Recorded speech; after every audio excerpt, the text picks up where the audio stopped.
When MGM moved on his creation, they offered him and original producer David Kirshner an executive producer credit, a title that came with zero input attached. They said no thank you. It sounds so damn like terrible with them trying to add them as an executive producer, and yeah, it just felt kind of disrespectful. Oh, what's up? Oh, what's up? This is Ahmadjay back here with another video. Today we're about to be reacting to a video by Drexen. The video is gonna be on the Chucky reboot Nobody Wanted. Yeah, I definitely didn't think Chucky didn't need a damn reboot, and they rebooted it and almost took away, no, not almost, they took away all the aspects of like what made Chucky fun and what made Chucky who he is. I think they took away the voodoo aspect. I think it was a lie, but it was no longer Charles Lee Ray inside the body of a doll no more. It was just like AI or some bullshit of like a robot taking over Chucky's body. And I didn't even know Mark Hamill even voiced the guy. I didn't even see the movie at the time because like it strayed the path from, you know, the original formula. Like if they rebooted it and then, you know, got like new actors for it, maybe I'll give it a shot, but like it'll have to be a super good movie. Like I'm a horror nerd, so I will be judging all aspects of the movie, bro. And if you one of those horror buffs just like me, it will have to meet your standards, bro, because horror fans, they be coming out with a lot of bullshit, and they literally just be spitting anything out. But the most movies we want, they don't want to bring out. They always trying to innovate and make something new, and it doesn't work out. But let's just get into the video and see how this reboot fell off, basically. And I guess he will tell us some aspects because I don't know nothing about this movie, bro. But let's just get into it.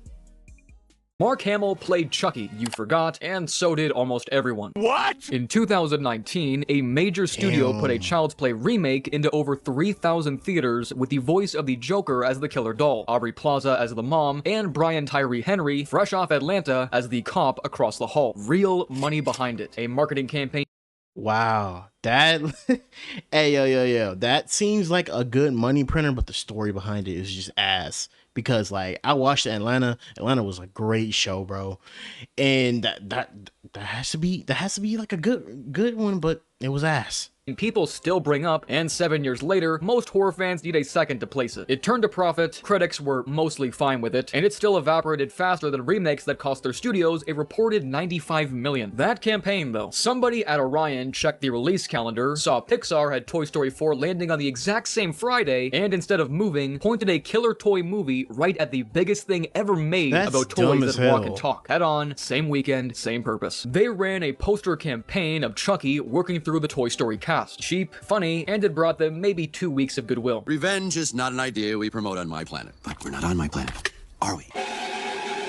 Then Toy Story 4 pulled over $120 million in 3 days and stepped on Chucky like carpet. So this is the 2019 Child's Play, and And the fucking Chucky design was just so ass, bro. I know I have like a lot of Chucky designs from like the original formula that I didn't like, but this one like is last on my list. Even all the destroyed Chuckies past this one. Be upfront about where I land. The movie is fine. What I keep circling is why it exists at all, and why all of us agreed to forget it this fast. It breaks the pattern I usually cover on this channel. The horror remake graveyard is full of the same headstone. A Nightmare on Elm Street, 2010, hated. Poltergeist, 2015. The Mummy, 2017, a franchise-killing catastrophe. Child's Play sits off to the side of all of them, and it ended up more forgotten than every one. MGM announced the remake in July of 2018, and every part of it moved fast. It went out under Orion Pictures, a dead brand MGM had dusted off a couple of years before, which should tell you the scale here. Producing David Katzenberg and Seth Grahame-Smith. The Cat-Smith guys had just made It in 2017 the highest grossing horror movie ever. So the green light writes itself. Horror was printing money, 80s remakes were the hottest ticket in the genre, and MGM had an 80s horror property sitting in a drawer. They handed it to Lars. I'm sorry, they were literally too late for like the remake thing, bro. Like around the early 2010s would have been maybe the best time to make the, you know, the remakes, because they started that probably with Chainsaw Massacre remake in like the 2000, I think 2003-ish. they started that remake thing. From on to there, it was like a bunch of remakes. Black Christmas, Friday the 13th, Nightmare on Elm Street, but only a handful of them were really good.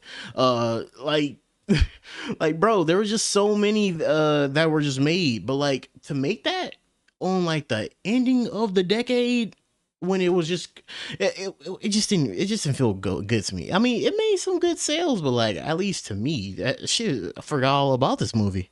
Klevberg, a Norwegian director with exactly one other movie to his name. That one was Polaroid, a haunted camera thing that sat on a shelf through the entire Weinstein Company collapse. It got stuck so long that Child's Play, made after it, reached American theaters first. Writing the script was Tyler Burton Smith, whose resume was mostly video games, Quantum Break mainly. Klevberg's stated reference point was E.T., a boy and his strange best friend. The friend just happens to gut people. Cameras rolled in Vancouver on September the 17th, 2018, with the city doubling for Chicago, and wrapped November 8th. Reshoots that December, more the following April. Under a year from announcement to release. For a franchise revival, that's a dead sprint. The swing they took was the premise, and it rewrites the character from the studs up. The 1988 version runs on voodoo. Charles Lee Ray takes police bullets in a Chicago toy store, chants his soul into a good guy's doll on the way down, and wakes up as some kid's birthday present. You stupid bitch! The remake threw it all out. The 2019 Chucky is a buddy, a smart home companion sold by a tech giant called Kazlan. Picture Alexa with legs and hands sized for a kitchen knife. A worker at the Kazlan plant in Vietnam gets chewed out and fired by his supervisor, and on his way out, he strips every safety limit off the doll he's assembling. And that defective doll ends up with Andy Barclay, a lonely kid played by Gabriel Bateman, whose mom Karen is played by Plaza. Henry plays the detective across the hall. Give the idea its due, because it buys something the voodoo version can't. Old Chucky wants to hurt you. New Chucky loves you, and the murders are the loving. Every kill in this movie is an obedient machine misreading affection, which is a Black Mirror premise with a body count. Then the casting reveal that carried the whole campaign. Mark Hamill as the voice of Chucky, and for a certain kind of horror fan, it was irresistible. Worth knowing that a Child's Play remake had been kicking around since the early 2010s, and in that version, Brad Dourif was set to come back and voice the doll. That project fell apart, the project sank into development hell, and by the time MGM revived it, the plan had changed. It also split the fan base harder than anything else in the movie, because the part was already taken. Brad Dourif had been Chucky since 1988, same voice every time. To a lot of longtime fans, Dourif is Chucky, and that was the end of the argument. That loyalty points right at the thing that killed this remake before it opened. It comes down. Yeah, I'm sorry, bro. I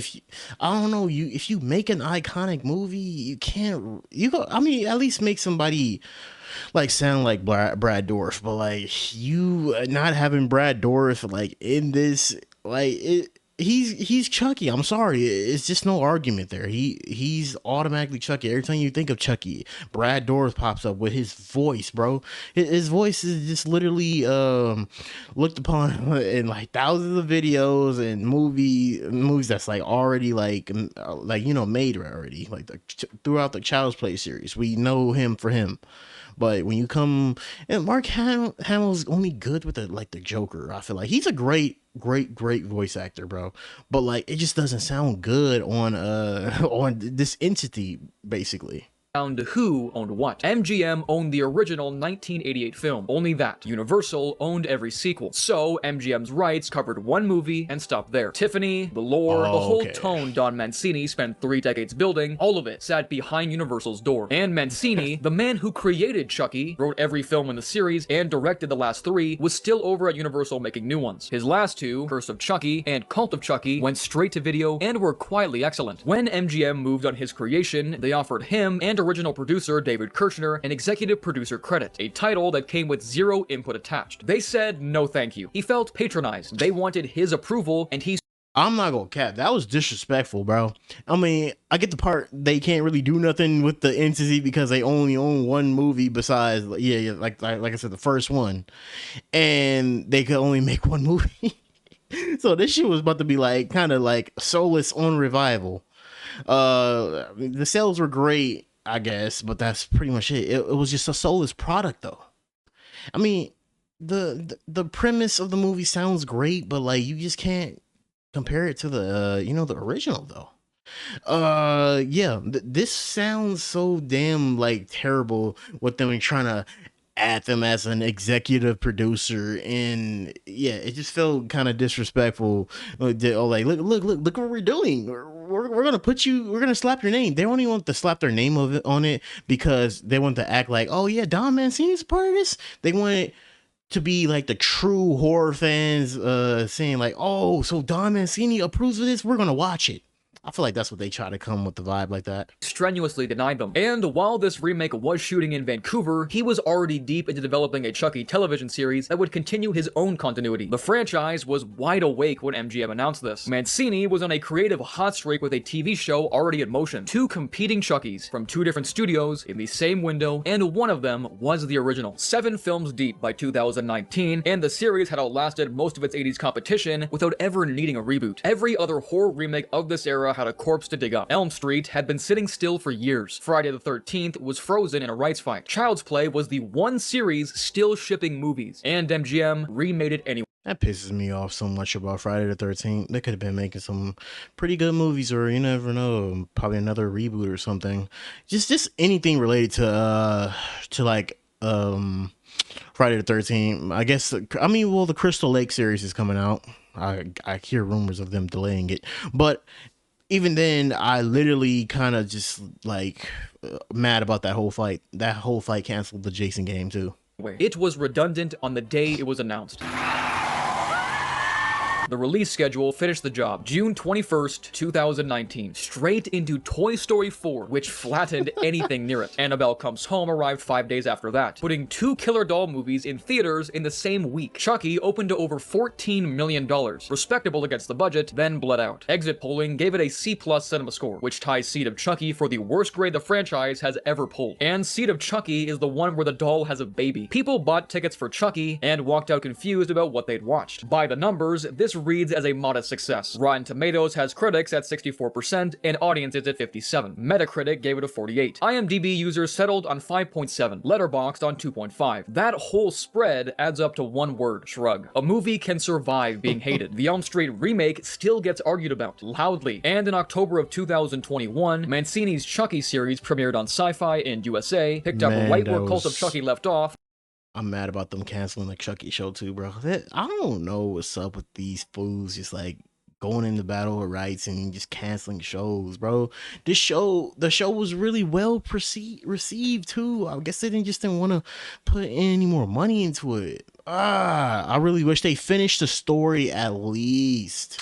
I hate when stuff just leaves off on a cliffhanger when we just don't get it to just at least just get them to finish. Brought back Dourif, Jennifer Tilly, Fiona Dourif, Christina Leese, and Alex Vincent, the same actor who played Andy in 1988 and ran 3 seasons. The second that show existed, the remake was finished. Every future the fandom cared about belonged to Mancini now.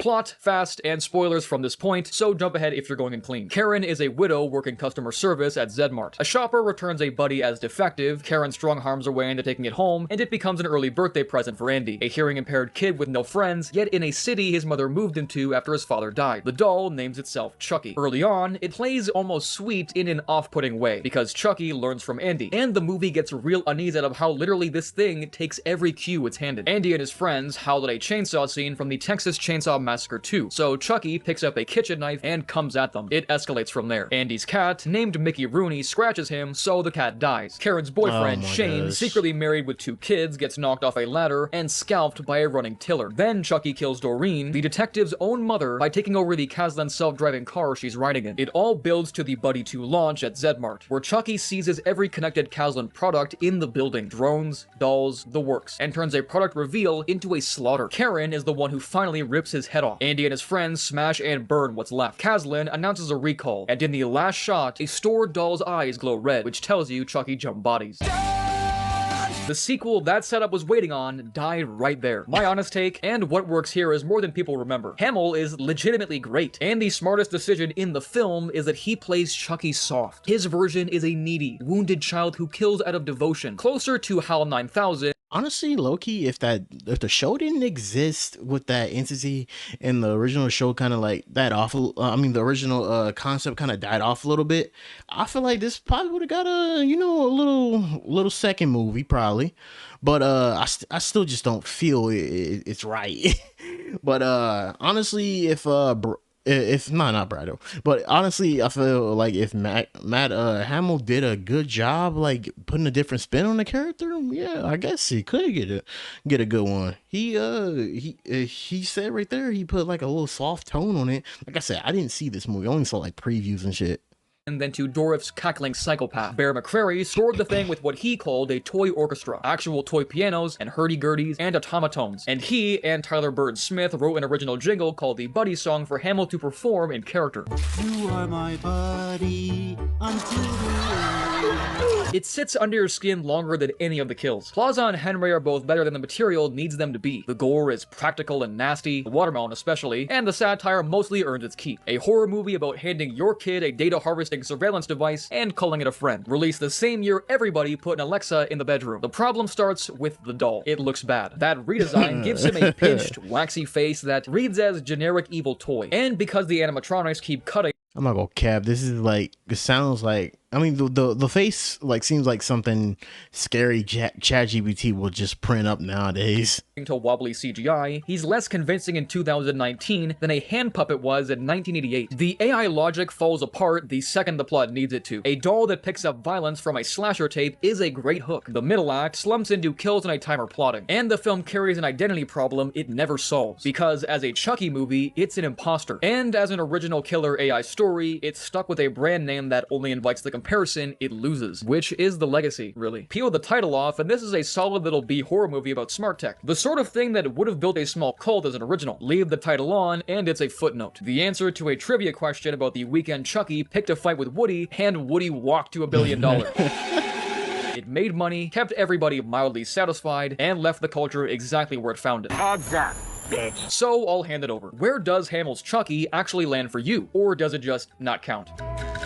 Yeah, I feel like it doesn't count. Watch these sequels in order, and something— Hey, what the fuck? Alright, honestly, like I said, I feel like it really kind of doesn't count to me, honestly. I feel like it was just a cash grab. It did what it needed to do, and it got to the fans, and just like, you know, basically did what it needed to do. But I don't feel like watching it. I won't be watching it, honestly. Maybe one day I'll give it a chance, but like, I have not seen the movie, basically. But honestly, real shit, I probably feel like it could have stood alone as a separate entity, bro. It felt like they just put Child's Play just to put Child's Play, and they wanted to ride the coattails of that like entity into their own, you know, timeline or something. You know how like horror movies like always have different timelines or something, but like, if fans and everybody will feel like, you know, sort of passionate about this, it's not gonna really escape into another money-making thing, bro.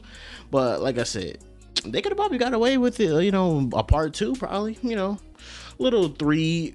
I mean, if 2 was good, probably 1 to 3, but like, I don't know, it just, I guess it just felt mediocre to everybody. Like I said, I didn't see the movie, so I can't really judge it that much.